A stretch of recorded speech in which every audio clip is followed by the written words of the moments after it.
Hi, I'm Travis Franklin with Artisan Design Concepts in Palm Desert, California, and I'm here with my wife, Stacy. We'd like to invite you to join us on an A to Z tutorial on epoxy countertops. This is going to include the building process, including templating, pouring, all the way through installation. Ready to get started? Let's go. All right, hey guys, this is Chris with Artisan Design here in Southern California. We're doing a templating job here. This is a back counter with a cooktop. Our template strips on this back side here, we're going to keep about an eighth of an inch away from the wall. You see these X's here, that means it is a finished wall. We are not going to be doing a drop edge on these back walls here. If you look here, you see these, what we call little biscuits. It means the wall bows a little bit, so we want to make sure that we keep the counter about an eighth of an inch away from the wall. These other little notations here, these are our drop edges and overhangs. 1.5 inch overhang, 1 inch drop edge. We have right here an R, that's our radius, soft radius back here. We have our inside radius right here, IR. So as we come over here to the front, we have notated and marked for our drop edge. We're gonna be doing an on-site cut for the stove. We also have marked right here our 1.5 inch overhang and 1 inch drop edge. This is a smooth edge drop edge. So we wanna make sure we have that marked as well. This is for Steve and Amar. And we're going to be installing, hopefully here in the next couple weeks, so we'll send you some video and some pictures with the after now that you have the very start of the before. These template strips from Stone Coat Countertops are a lifesaver. Instead of having to use actual pieces of plywood or strips, this folds and is easy to transport. Otherwise, we would have a really hard time getting these into a vehicle. So it'll get folded up, taped up, and brought back to the shop. And if we were waiting to start this job, it could be hung up and used when we're ready.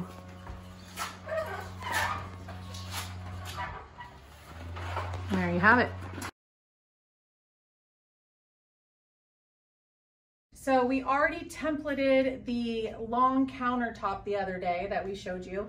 And before that, we did the island. The island is pretty straightforward, but this thing is, I believe, 9 feet by 5 feet. So it is massive. It has an undermount sink, and she wanted a geode-inspired countertop with navy blue, silver, and white. And so what you can see here is we have poured it literally just now. And I have coated the whole thing with a small layer of white to start, just to give the epoxy something to move on. And then I went ahead and poured my colors where I wanted them and did a couple little dirty pour veins to give it some interest, added some additional blue to make it pop. And as it's setting up, something I really love to do is take a little bit of what is really, really set up on the table and scoop it onto my stick. Okay, even a little more here. And when I pull this on top and set it on there, it's sort of going to stay above the rest of the epoxy that's finished setting up. And when we torch it, it'll create little dots and look really, really organic and natural. So it's fun to take some of these designs that have created itself, but you know, as you start to pour, and just add some interest where it makes sense. You can't do it too late or it'll be really, really thick and won't be able to flow and look even, but a couple little spots like that makes it fun. Tomorrow we will sand this and flood coat it with a hint of diamond dust. This is all using Stone Coat Art Coat, and we used royal blue mica powder, alloy mica powder, white Alumilite dye, and some clear with diamond dust. So all the products here are from Stone Coat Countertops, as well as the flood coat. We'll be back with the rest.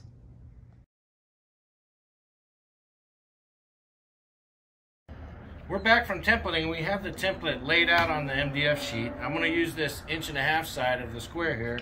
We're going to line out our template. This is the overhang that we provide our counters, an 1.5 inch and with a 1 inch drop edge. So let's get to cutting this bad boy.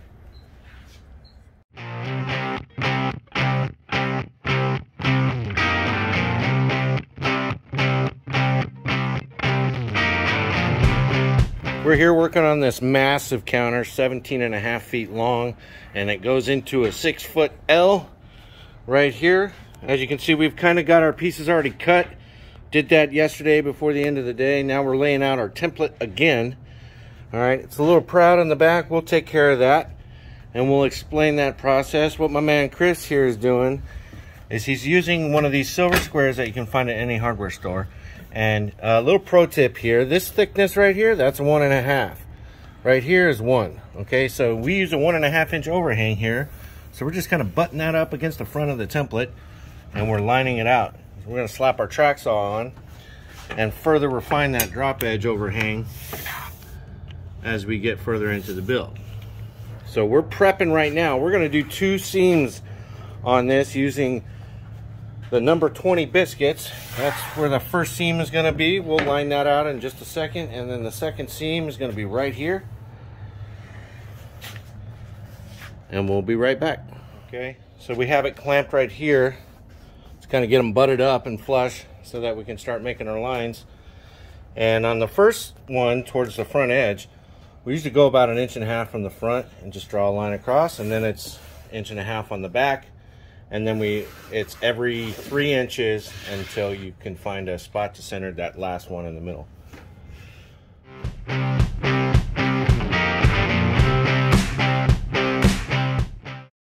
We have here the Porter Cable biscuit joiner. Works really well. All we do is set it for the type of biscuit numbers that we're using, number 20, and we have it set at a 90 on the angle here. And so we're going to get started on making some biscuit holes. All right, fabricators, next step in this process, we're actually going to be cutting out the biscuit holes right here. Go ahead, Chris. He's just going to start by getting that red line put right over that stitch mark. We're going to come to full RPM and then plunge.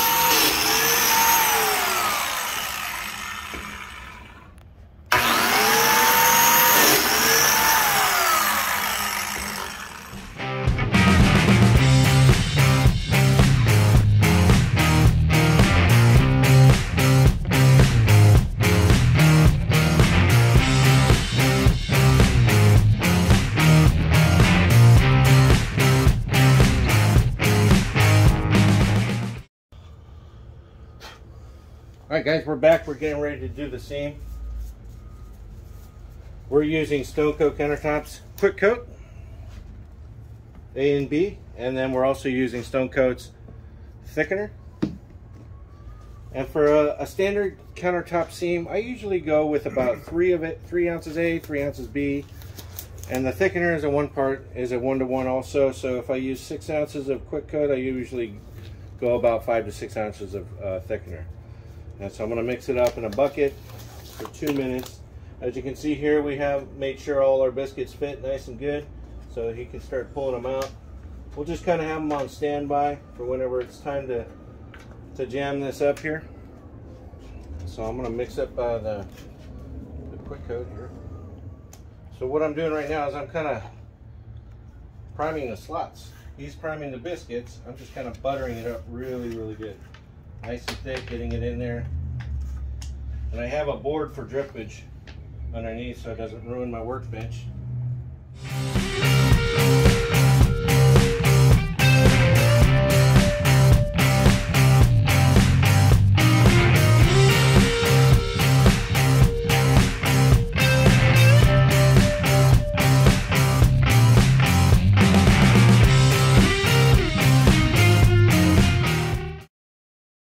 We're going to clamp these flush, nice and butted up to each other, flush on the top. And we're going to be using some swivel clamps.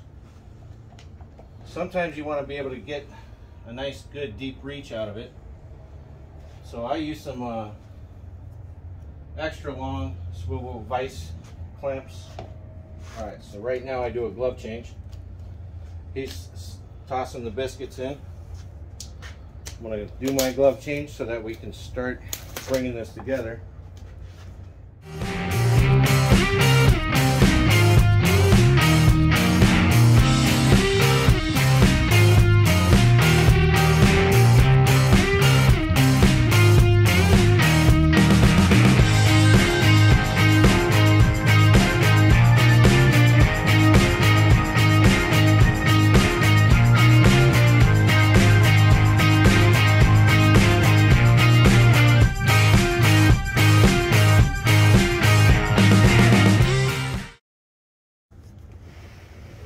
Slide it together, and we're lining up these stitch marks. Get it nice and butted up together. It's going to squeeze out. That's okay.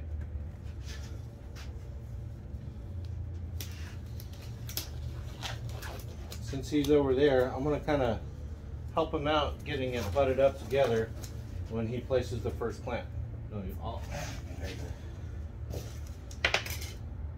Right there, in that first area. Right, and then he'll reach over and do me the same service here. Good. All right, now we're both just kind of using these Craig swivel clamps. I use a small one for the outside edge. They have a little bit larger one. And then I use these vice grip swivel clamps to really make sure that centered area is nice and flush. And we cover the end of the swivels here with some Tyvek tape. You could use any old plastic base like packing tape. And then we let it sit for about, I want to say about an hour or so. We can unclamp and then I can start another seam. And this is sandable after about, I want to say like 3 hours based off of the brains over it, stone coat. And then we'll kind of swipe it on the bottom. Want to lift that up? Put some under there. Spread this around before you scoop. There you go. Now just center it between these two swivels. There you go. Just like that. There you go. All right. So that's it for the seaming, guys. We're going to work on the second seam and come back after it's all done. Show you how we knock it down.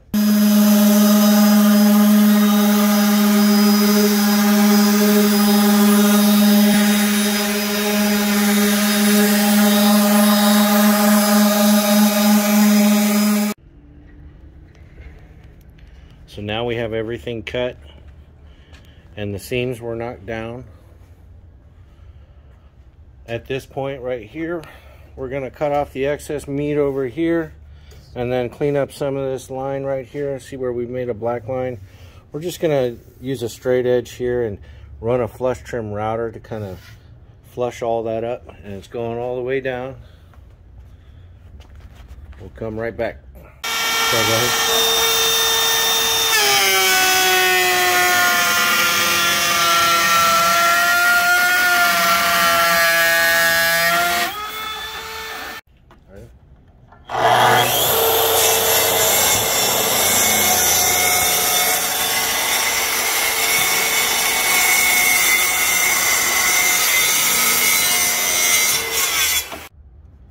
All right, guys, now, so we've got the seam knocked down. We have the template on. We cleaned up the front edges.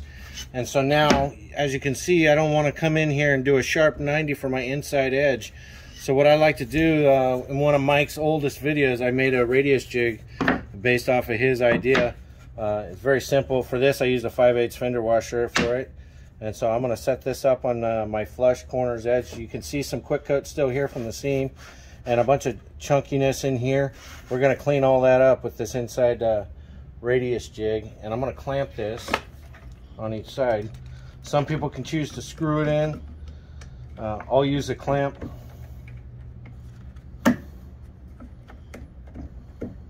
We'll clamp both sides and then we'll get underway with cleaning this inside radius edge up.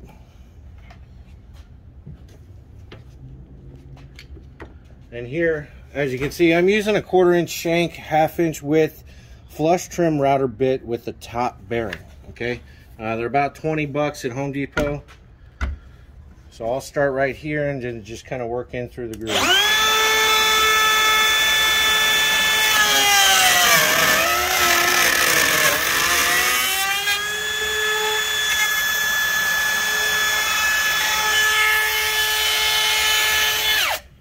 Now, if there's you can see an inconsistency right here, but not to worry. We're going to be, after we do our glue up, we're going to be putting a coat of Bondo to fill in any kind of imperfection there. So I'm going to move this over, put a straight edge on here, and clean up this Bondo that I couldn't get because of the clamp was blocking my guide plate for the router. So these cordless routers are awesome. They have way more horsepower than you think as opposed to a corded one. So I highly recommend using a cordless router. It'll make things a little more efficient. Here we are again. Like I said earlier, we just finished the inside radius. That looks really clean. It's gonna look cool. So one thing I like to do after everything's knocked down, this is a long counter, you can see. It's 17.5 feet long. So it's gonna take me 2-3 people to flip it over so I can start working on the drop edge. So before I do that, I wanna measure twice and cut once, okay? So I'm gonna lay down the template one more time just to make sure all my lines look clean. Make sure that that back reference, the XXX mark, the finish edge, is really exactly where it needs to be on the back of your template, because that's what is the reference points for everything. Now in the front, it's okay to have a little bow in the front, because as long as you have your back nice and flush, it's going to fit up against a wall nice. That's why we do an 1.5 inch overhang, so that we have a little bit of wiggle room. But all in all, everything lined up looking pretty good. So now we can take the template off, flip it over, and we're gonna start working on a drop edge. All right guys, we're back. We've flipped this counter. We're getting ready to put on our drop edges. But first, when we did that, we still got some drippage here from the quick coat from doing the seam earlier. So we gotta knock those down. I didn't show it in this part of my tutorial on the other side flip because the camera wasn't available, but we're here now showing there's several different ways to knock this stuff down. They have these stripping discs right here, or a low grit sanding wheel. I already have a flap wheel on here, so I'll see if that works too. I haven't tried that yet. And then you could use whatever low grit sandpaper. I usually go with like an 80 net and knock it down here, but we got this grinder already set up, so I'm gonna go ahead and see if the flap wheel works for this application.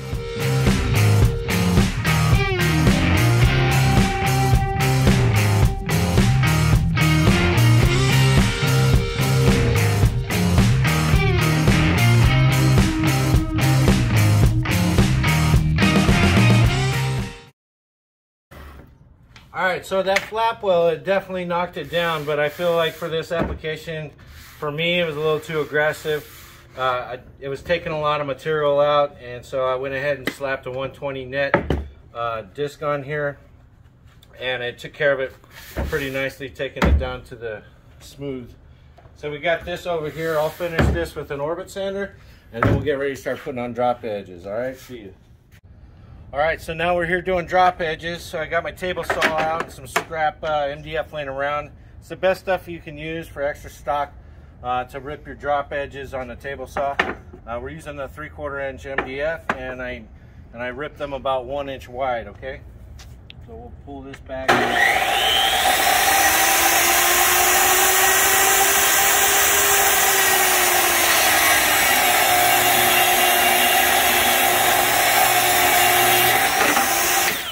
All right, so we have the drop edges, all the 1 inch stock ripped down. We got a little chopping on the end to do. But what I like to do whenever I come into the inside radius here of this 6-foot L shape is I use these 2-inch square blocks, and I put them right in here and make sure they're 1 inch exposed here, 1 inch exposed there. I've already done the inside radius jig a little while ago when I had it flipped over. So after it's done and I have my glue up performed, I'm gonna go back with my radius jig, and I'll either flip it or I can switch to a different flush trim router bit with a bottom bearing. Okay, so you have the option doing each applications there. All right, we're back doing this drop edge here, and I got my 1 inch thick by 3/4 stock here. So I got it all set up. If you pan down that way, you can see everything's all set up, and I use clamps, maybe a little too many clamps. Some say that I'm crazy with the clamps, but that's okay. You can just sit there with your clamp envy. It'll be okay. So I'm using Tight Bond 2. It's a great glue, and I'm using 18 gauge 1 1/4 brad nails.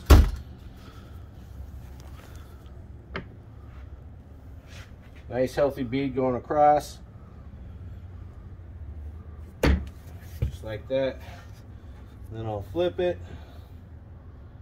Now I'm holding with my thumb and my index finger and using my index finger to press down and my thumb to keep it flush.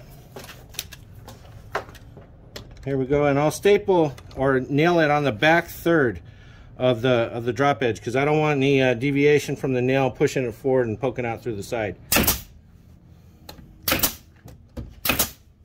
And I'll drop a nail in every 3 to 4 inches.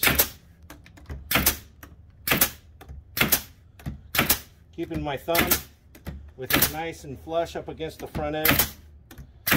Index finger pushing down. Want to get a little seepage before I go ahead and nail that in. Some people don't use clamps. Like I said, I like using clamps. So I'll swipe that way.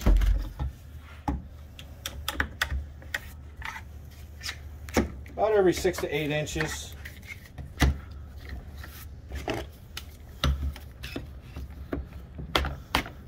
And you notice I got this propped up on paint buckets here. That really comes in handy for whenever I'm doing glue ups or seams or anything like that. Gives me a little bit more of a work area on the underside. And it only takes a minute or two to apply all these clamps, so it's not like you're wasting a ton of time. And you know that you're going to get nice good squeeze to where the glue seeps out the side. You're going to have great adhesion here. Now I'll also take my index finger and swipe on the inside edge here in case there's any buildup, as you can see, and I'll just continue all the way down.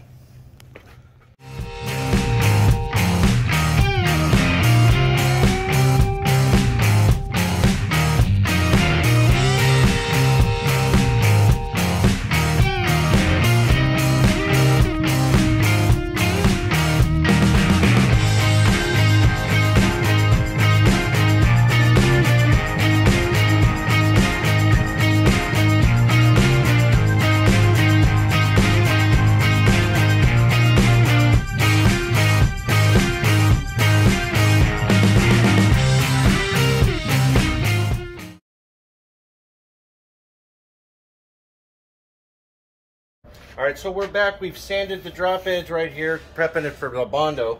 But we have this inside corner right here. And as you remember, whenever we were working the top side with the inside radius jig here, we used the flush trim router bit with the bearing that's a top bearing, okay? Since this is such a long counter, I don't want to have to flip it over just to run this with the top bearing flush trim bit. So I put a flush trim router bit with a bearing on bottom so that it rides the bottom edge here. So I'm going to demonstrate doing that real quick.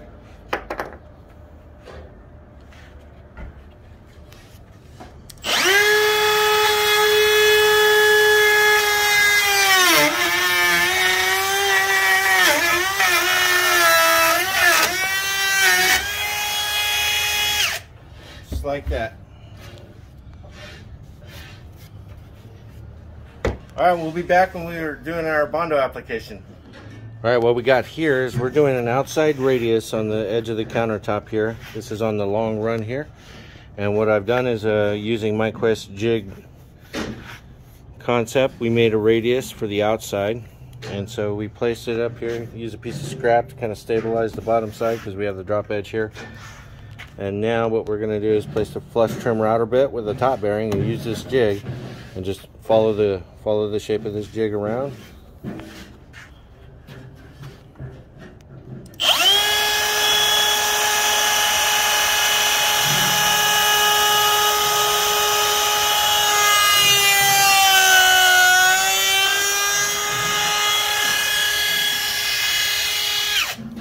Now what we do is we remove the clamps and we pull the jig away.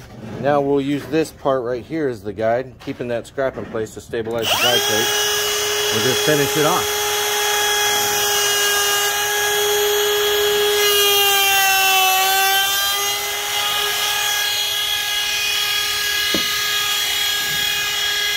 There you go. We'll just clean that up with an orbit sander and we're moving on. All right, we're here getting ready to do the Bondo application here. A couple things you'll need is some Bondo hardener that comes with the Bondo. I like using the automotive body filler. It's about $10 cheaper than the all-purpose or the high professional versions. And so a couple things you need is your spreader and a scrap stick to help kind of get it out of the bucket onto a platform. So for this application, I'm going to do about maybe 3 nice size scoops. Okay, 3.5.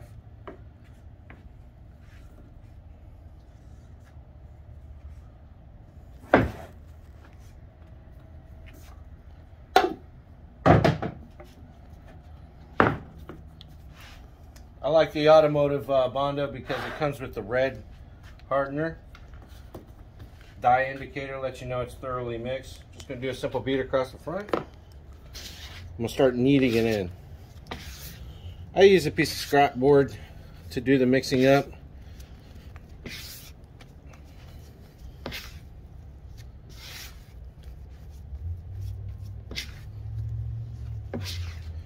Never want to mix this in like a big cup or a bucket. Just accelerates the exothermic reaction on that. All right, that looks pretty well mixed. I'm going to start applying, and I'll just start swiping from the left.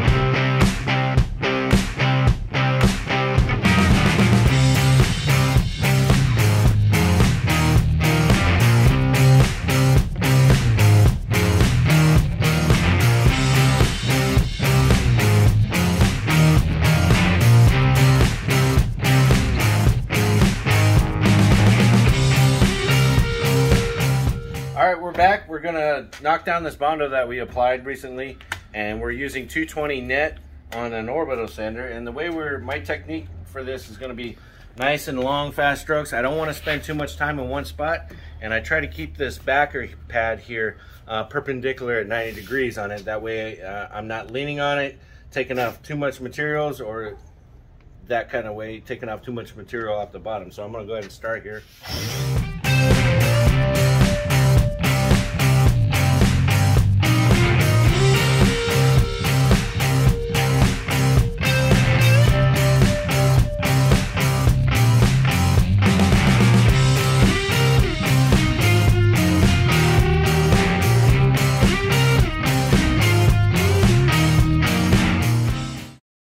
We're going to reinforce this seam with steel strips. These are 2 3/4 wide.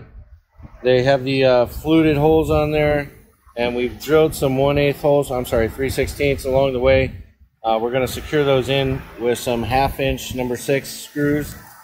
And this is what we're going to mortise. And I'm setting up a router guide right here because the distance between the edge of this blade and the front of this guide plate is 2 inches and 5/8.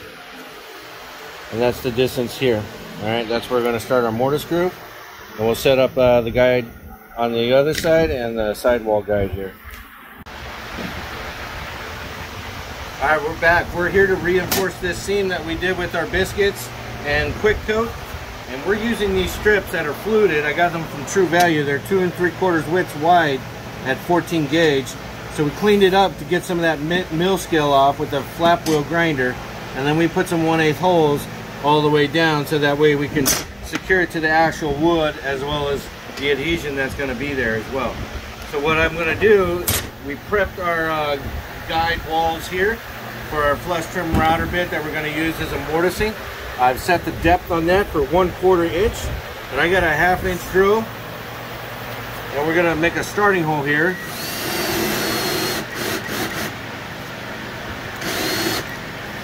That's about right. And so we start by mortising out, going back and forth. The guide wall is going to keep us in perfect shape for the size of our strip here.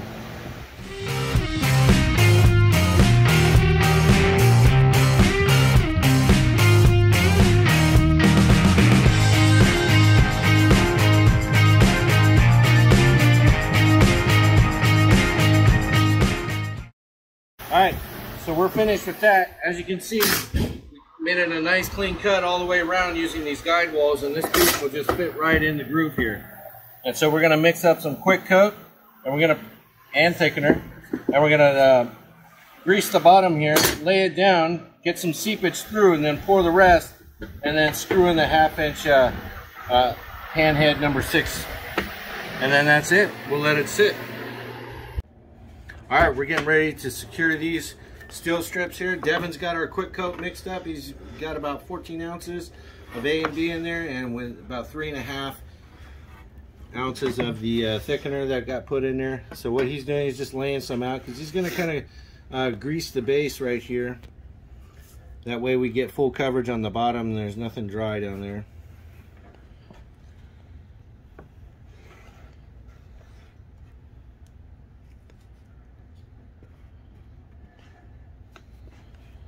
Okay, and while he's doing that one, I'm going to lay this strip in here and lay it nice and flat, push down. I want to get some seepage through these holes.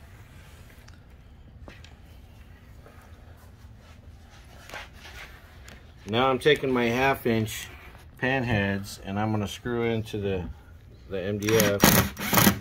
That's going to secure the strip in there, provide it with some rigidity.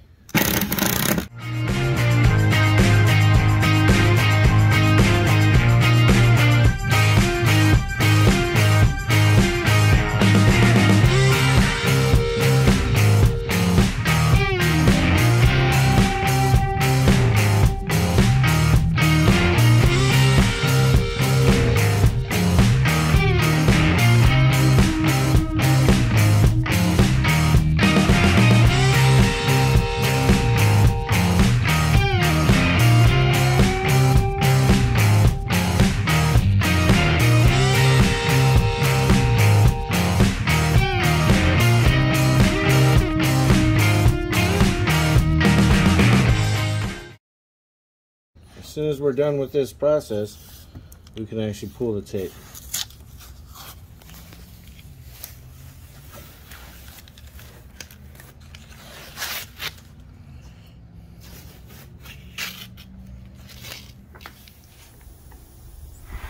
Just put it down in there like that, give it a little tap, make sure it can turn, and then just start a quick application.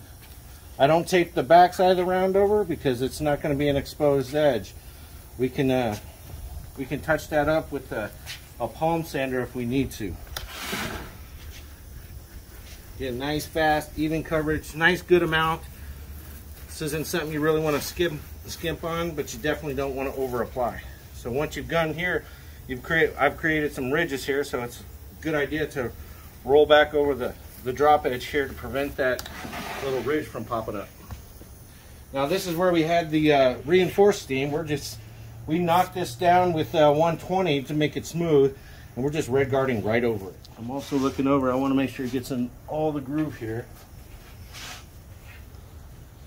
That way if you have a dishwasher and that extreme heat and moisture is coming out, it's not going to sit there and cause this MDF to swell under the drop edge. So that's giving that protection right there. Pro tip. As soon as you're done, you can automatically start pulling tape.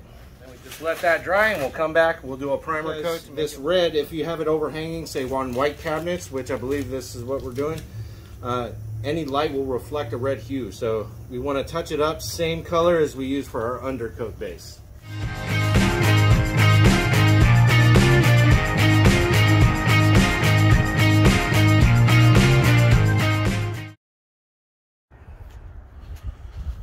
Alright, moment of truth. So after we're done working the bottom of these counters, we always flip it back over because we did 2 seams to bring all the joinery together. One there and then one over here. This is the one we reinforced with some steel strips yesterday.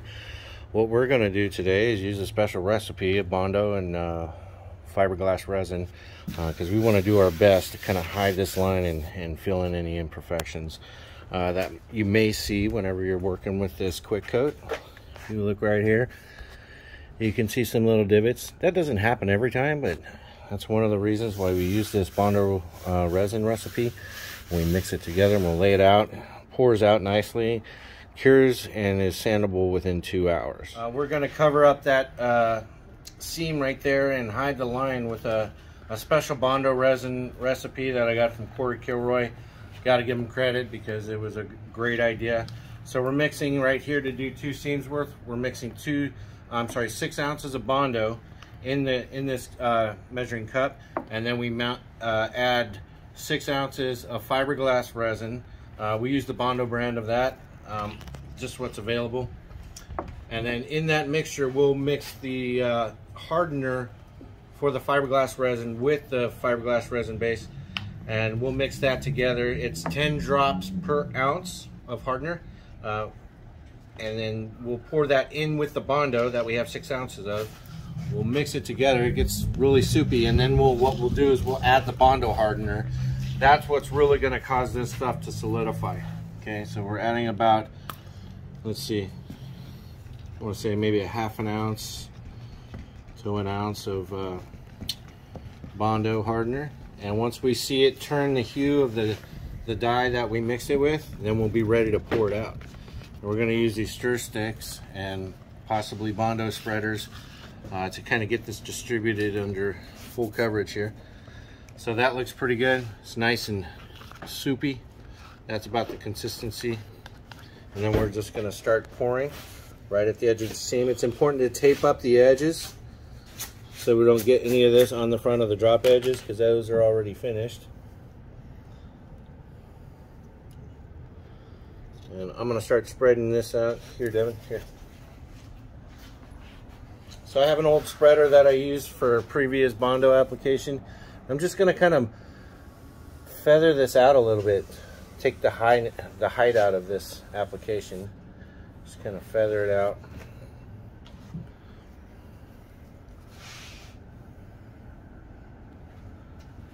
Nice even coverage on each side of the seam here. Do you need any more down there? Nope. Do you have extra? Just a little bit. That's fine. You don't have to expend it all.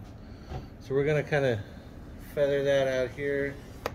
Again, that way it's not too difficult to knock this down whenever we start to sand it. And we'll come back in about an hour and a half to 2 hours, and we'll knock this stuff down with 120 net, and we'll further feather it out with a 220. So I tape about 6 to 8 inches worth of tape on each side, just in case the feathering goes out that far. And maybe some off the middle, kind of make it not so high, just like Devin's doing there. And I'll come back, I'll feather this a little more. I can feather it out a little bit with my fingers. It only takes a couple minutes for this to start getting really thick. Like it would be the same consistency as like one of those silicone molds or latex mold or something like that. I'm just kind of bending the spreader to where it will make for easy feathering. And this residual I can just kind of wipe off with my finger. I can tell it's starting to kind of set up, okay? And that's it for that. And I'll kind of clean off my spreader so I can reuse it again for the same type of application. I'll just set it aside. As soon as you're done, you can pull the tape. It's already starting to set up, so it's not going to run down the side, just like that. And so we'll let this sit for about an hour and a half to 2 hours. Come back and we'll start feather sanding it, knocking down the height a little with some 120, and then hone it down with some 220. And this baby will be ready to get routed with a 1/4 inch round over on the top. And then we'll throw some primer on it, and we'll get this thing on deck for Stacy to pour. All right, guys, we're back, and what we're doing right now is we're knocking down this Bondo resin recipe seam here. We're hiding the line. He's already kind of started working on it. We're using 120 Diablo net disc on our 5-inch Makita.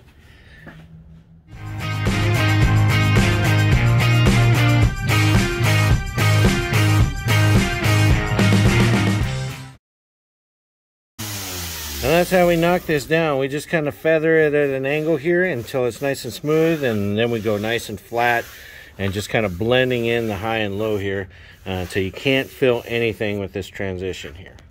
And next on our task list, we'll be doing 1/4 round over on the top, and we'll take this baby inside and get it primered, ready for epoxy for tomorrow. Hey guys, we're back for the last step of fabrication here before we slap some paint and primer on here. So what I'm going to do is I'm going to use my cordless router with a 1/4 inch round over bit. And I'll start from over here because I'm going to move from left to right all the way around the project. I'm also gonna put a 1/4 on the back edge. That way we have good epoxy flow over the project.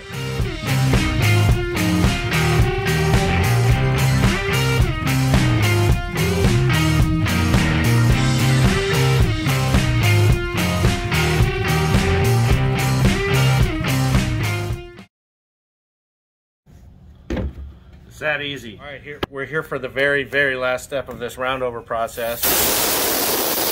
What I'm gonna use is that yellow palm sander. And I'm gonna swipe over the edge here and swipe down. What that does is it smooths this transition, giving you optimal flow with epoxy. So I'll just kind of overlap at 50%. And I come around my radius, just kind of baby that part right there.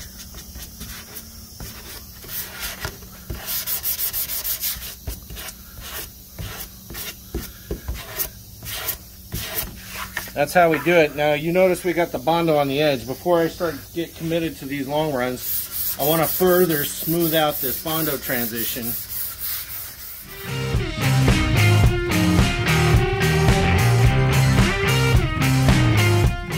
And what this does is it removes that router bearing line that will occur whenever you're running your router down the project. Anybody who's serious about fabrication, they'll know that sometimes these routers will leave an indentation when you make your pass. All right, our undercoat is complete. 2 coats on this massive counter that required 2 seams and 1 steel reinforced seam.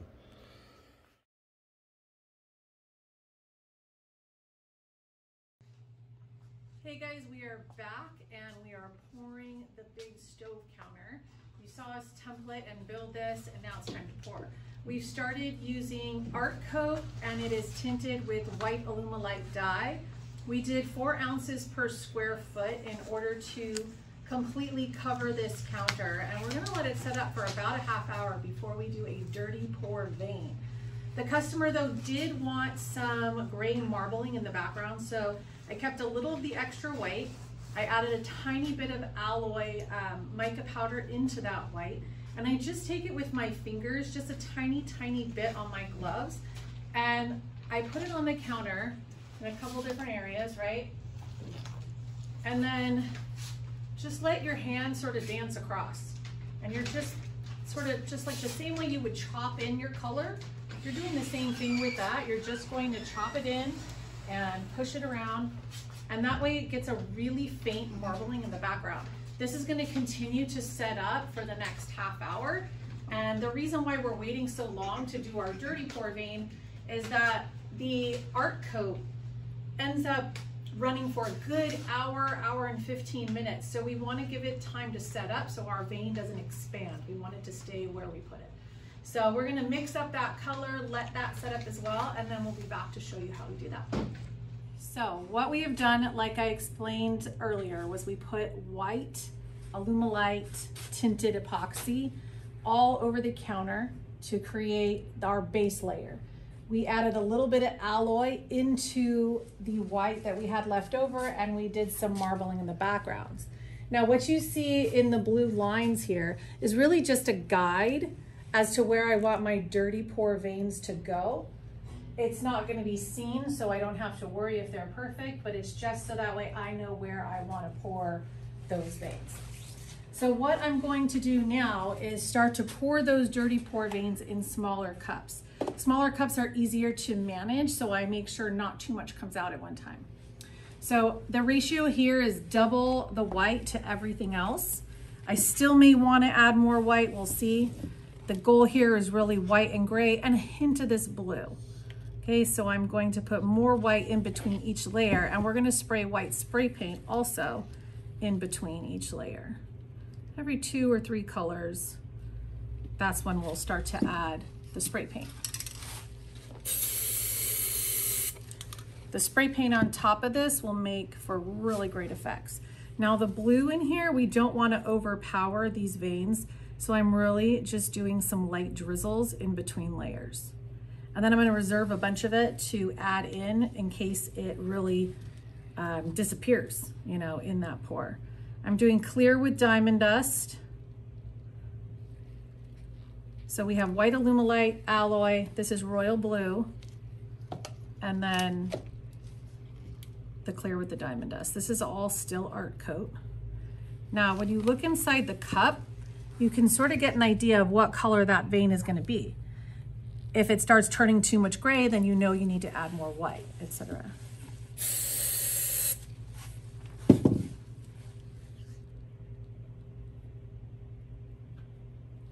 So small amounts of gray. I do still want the gray to show up.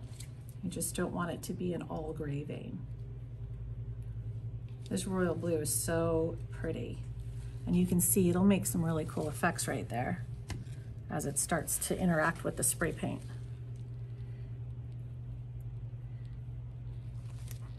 Ooh, that's gonna be pretty, huh? I can tell.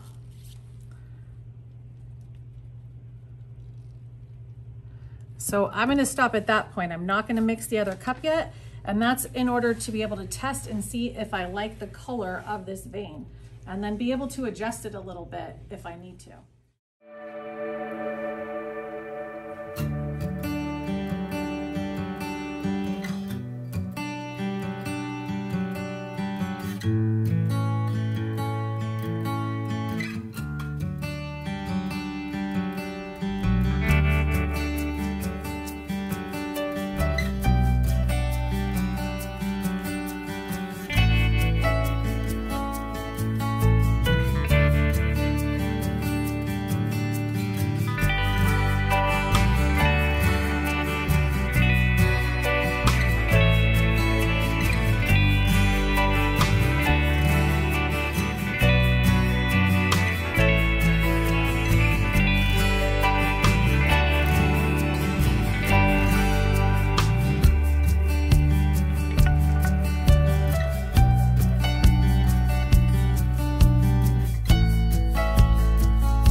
Okay, so we have touched up the veins where we want them mostly. I tend to play with them long till they're super set up and it's a walk away moment, but I always find something else I want to do. But I like letting the diamond dust with the clear set up a lot.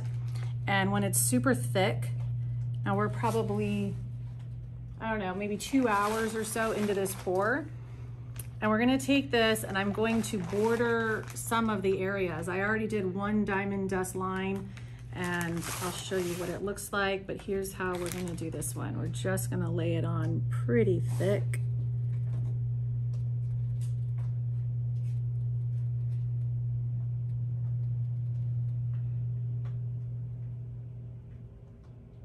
Okay, now I know I'm gonna follow this line, right? So I'm gonna go ahead and zoom it on out and start the next one from the other side.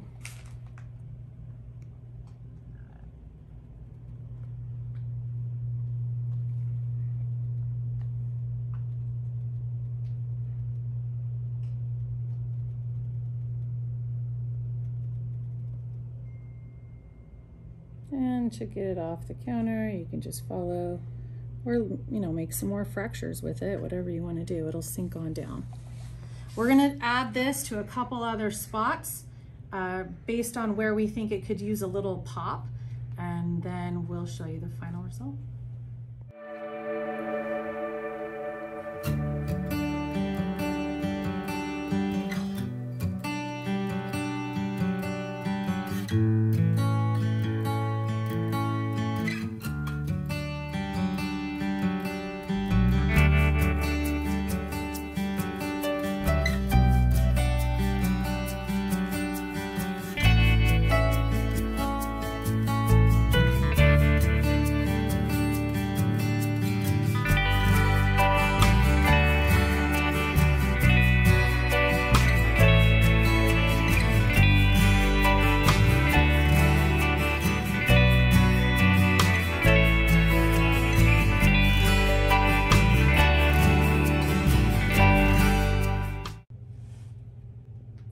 Okay, so I like to take some of the table drippings or even something that's in my cup, create its own little fun design that's on here and use it in other spots on the counter. So it's pretty set up here. It's pretty thick, okay? I'm gonna pull that and as much of it as I can. I'm gonna run it down to this end and I am going to let it drip off as it wants. Sometimes thick, sometimes thin. I might spend a little extra time in one area so it thickens up in that spot because you want it to really look like a natural vein.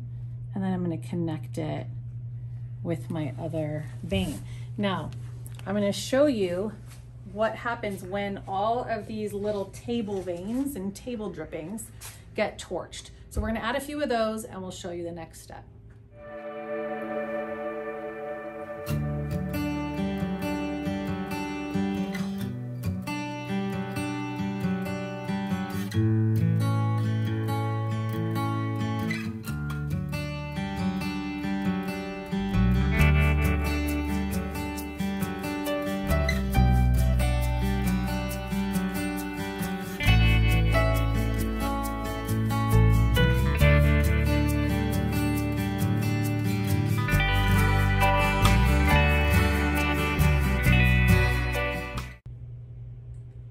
Okay, so we added all of those extra little lines of diamond dust and table veins, and now I'm going to show you what happens when you torch something that has been setting up a long time.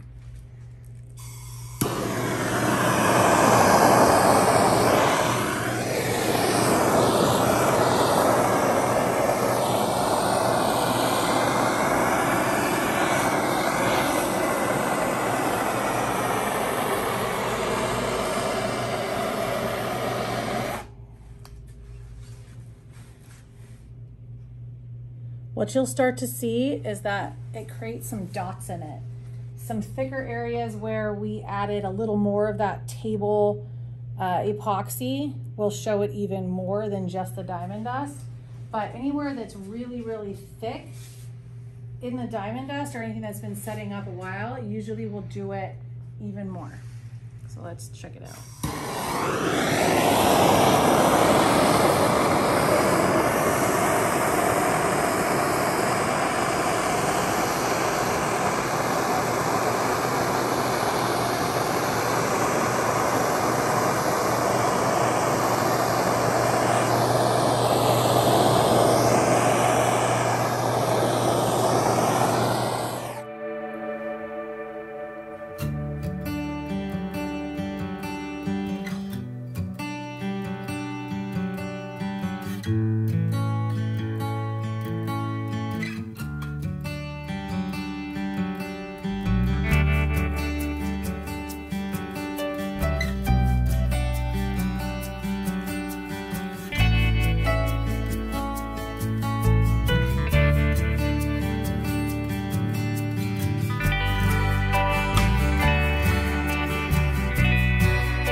All right, we're applying the matte finish ultimate top coat on the long counter that you have seen us template, build, pour, and here's the final step before installation.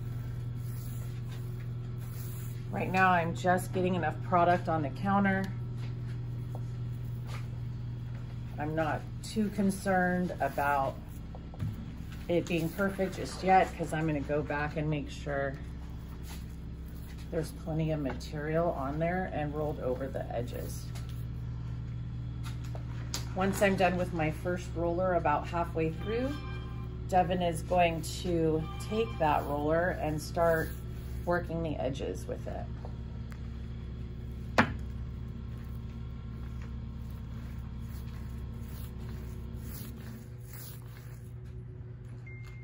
See, right about here maybe, about halfway. A little more? Yeah.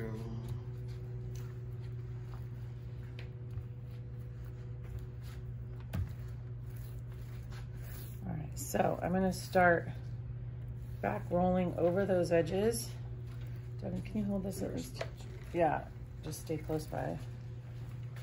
You're not gonna need more on that roller, right? Probably not, but just stay by with it in case I need to add some down here. So this, make sure you get all your bare spots. Make sure you get over your edges, rolled over. And it's starting to get very wet on my roller, which is why we switch it out.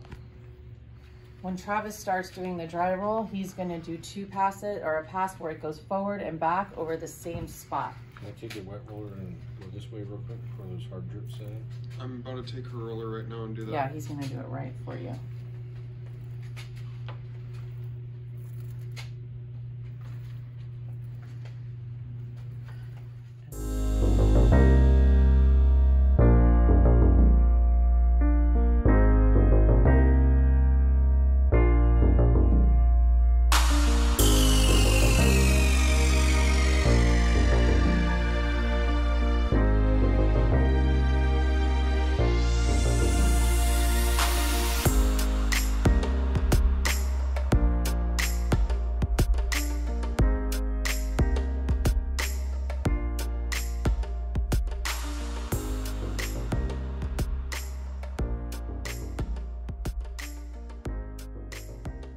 I'm kind of overlapping about 50%. Sometimes I go right back over the pass if I can see a profound line from the back roll coming off of that wet roll.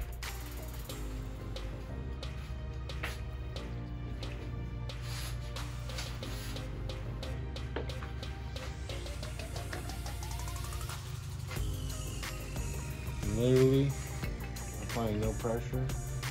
I'm just driving it across with my hand.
All right, we're here the day before install. What we're gonna do now is prep the piece and kind of sand down some of these drip lines. Now right here, as you can see, I've primered the underside after I've applied the red guard. Is that when the epoxy comes over, it's still kind of keeping that color, but at the same time, that red guard, it will serve as an indicator for me to let me know that I've gone far enough on my sanding of the drips. So I'm gonna demonstrate that right here.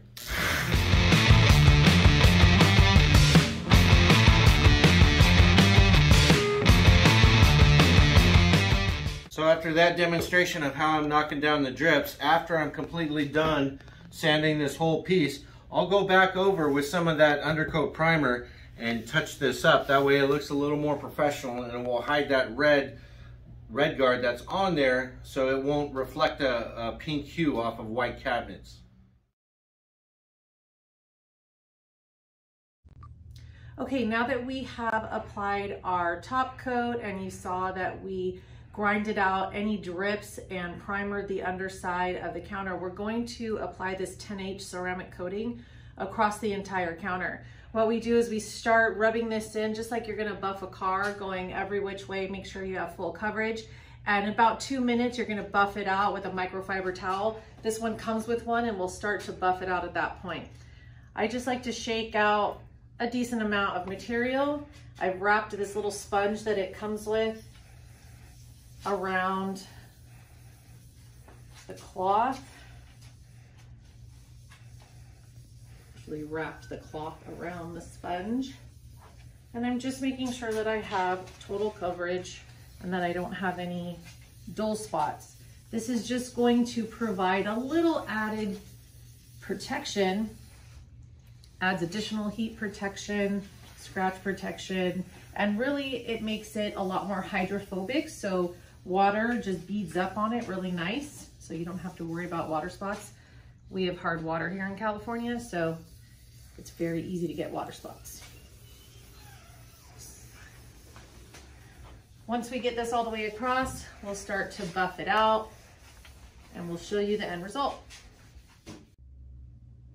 Now that we've put the ceramic coating across, it's been 2 minutes, and we're gonna go ahead and buff it out like you would a car.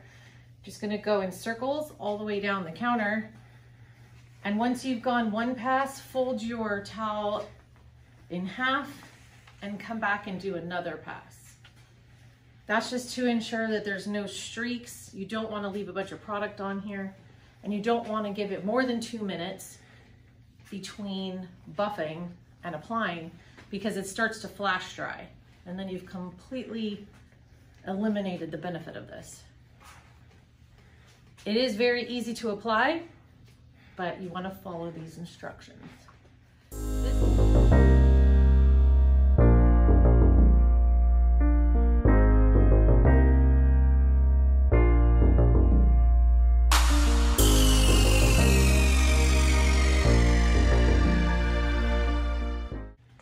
Always take a last peek, just make sure that you don't see anything shiny that's causing you to think that maybe you didn't buff it well enough. But to me, everything looks golden. All right, we'll show you the final results on install tomorrow.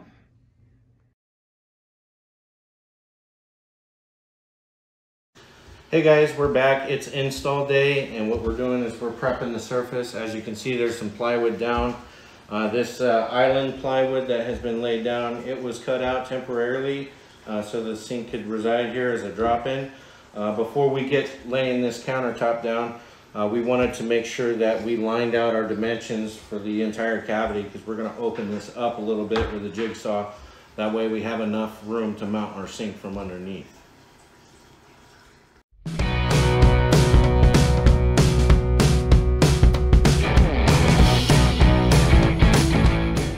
Alright guys, going on to this side of the kitchen, we're going to do the same concept with cutting out the cavity here, making sure we have enough room so that we can place a drop in. So I've measured around the areas where I'm going to cut. I'm going to take to that with a jigsaw, kind of create a little bigger opening. That way when it comes time for me to cut out the cooktop hole, I'm not contending with any plywood underneath.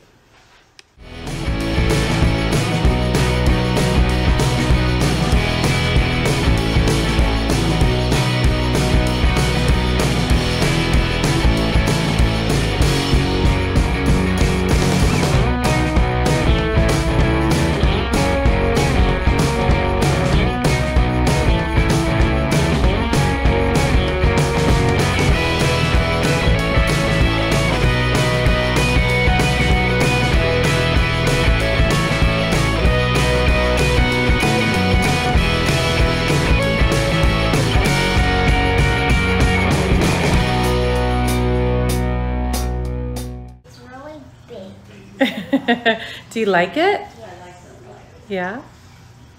Pretty cool, right? I don't think.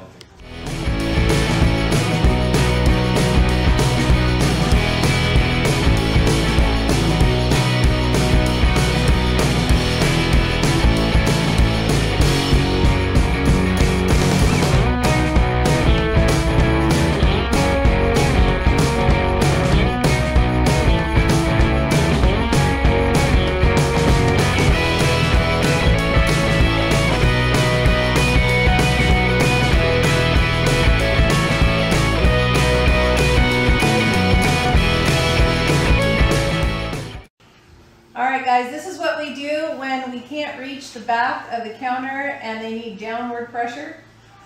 They get me. Next installment on the calendar. Okay.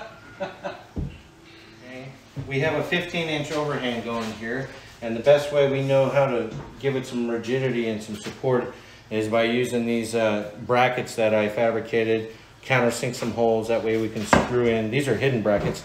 And so we've lined out our area, countersinked it, and what we're going to do now is we're going to use our compact router set at the same depth, thickness of one of these strips, and we're going to mortise out a groove here so that way we can install that piece here.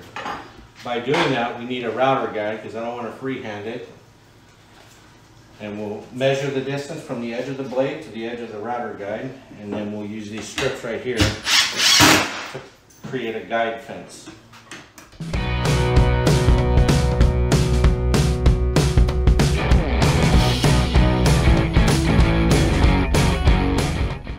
Alright, we're going to begin our mortising here. We'll need some vacuum support as well, that way we can control the shaving output.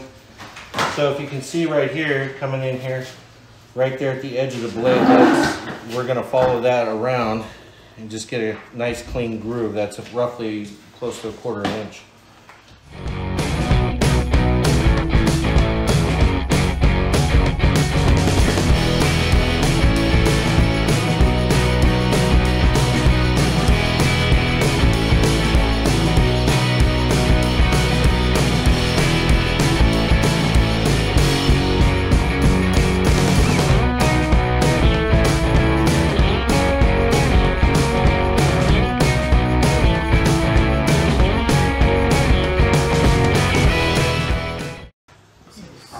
Alright, here you can see we've created a nice groove here, and this surface is flush with the top of this, and we'll be using some 5/8 pan heads to secure this down.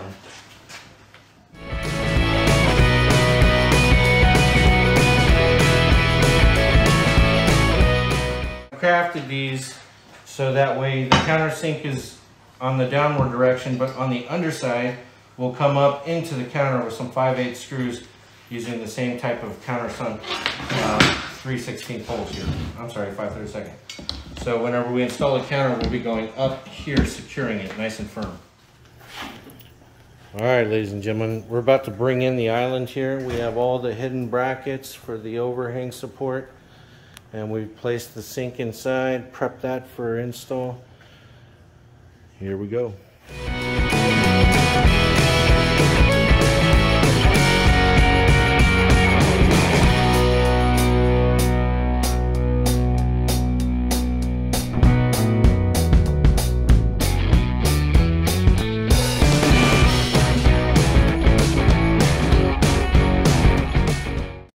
Alright, so we're here installing the sink onto the island. We're using some foam padding here to support a 2x4 that's got a clamp connected to the sink.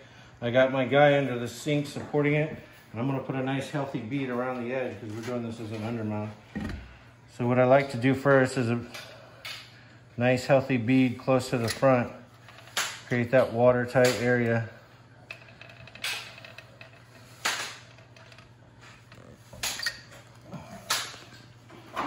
And it'll come down from the back side all the way up, meeting.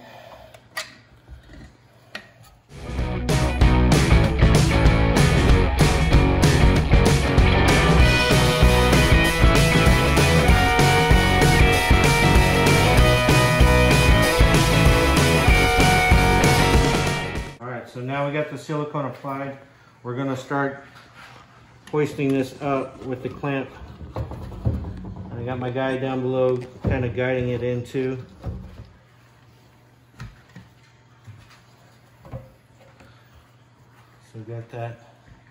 And then from down below, my guy is going to be using the screws to secure this. All right, we're back on the final part of this long countertop install. We've got the cooktop drop-in measurements already placed. And by doing that, how I go about doing it is I find center line on the cabinet, okay? Because the drop-in has to be centered on the cabinet itself. So whenever I do that, I give myself enough distance from the edge. That way it's not impeding the inside of the cabinetry here. And I'll be taking a measurement of the outside of the length and the depth of the cooktop. And so I have my measurement at 28.5 and 19 3/4. I've found my center line and I've made a 28.5 by 19 3/4 box. I've laid down some tape so that whenever I start with my jigsaw, I'm not going to get any marring or anything like that. So it'll just slide across the tape here as I'm cutting. Before I do that, I like to put holes right into the corner. That way I have starting points for this jigsaw. So I'm going to demonstrate here.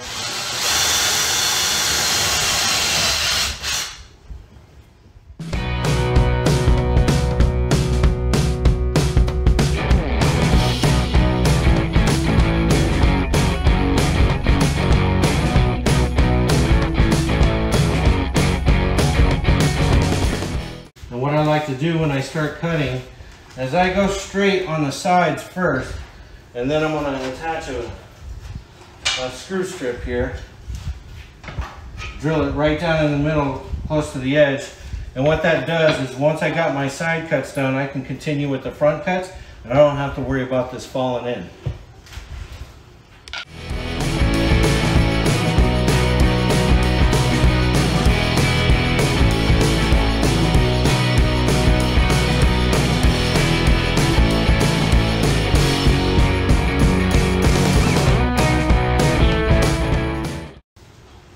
Alright, so we have this cavity cut out.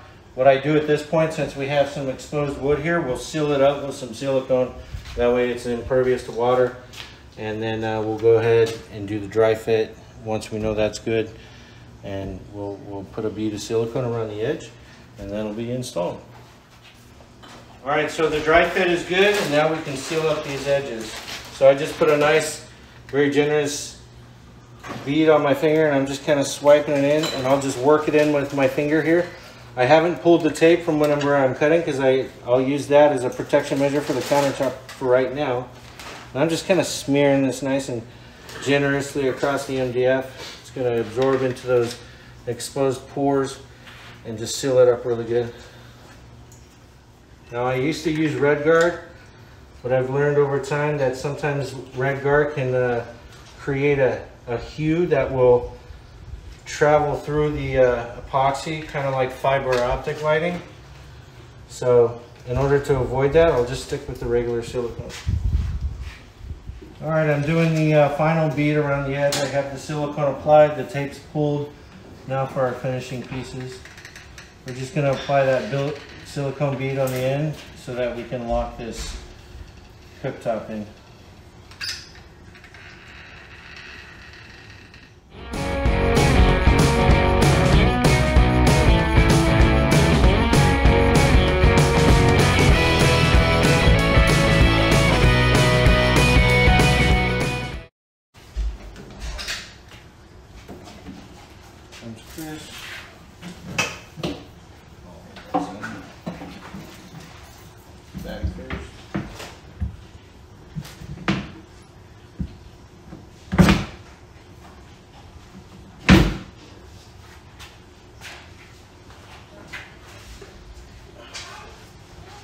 And now we just kind of make sure it's centered exactly where we want it.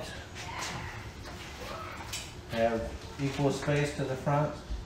It's about 2 1/8. That's 2 1/8. Perfect. All right, so we're just going to kind of put a little pressure. Make sure that silicone takes. Lastly, we've got the sink mounted, and we have a undermount sink that's got a flange that's about 5 inches deep. Okay, And in it, it's already got these pre-cut holes. So what I did, so I know exactly where to drill from the top up, from the top down, is from underneath, I created a pilot hole coming up so I know where to start my hole saw arbor. Can you zoom into that picture? That's what it looks like below the sink. Okay, that's where I put the pilot hole, so whenever I come down with a 1 3/8 hole saw, I know that I'm right on it. I'm not gonna hit that metal sheet. So again, I place tape around the starting point. That way when I come at this point, full RPM, I want tape to be there so I don't have any issues with it spidering.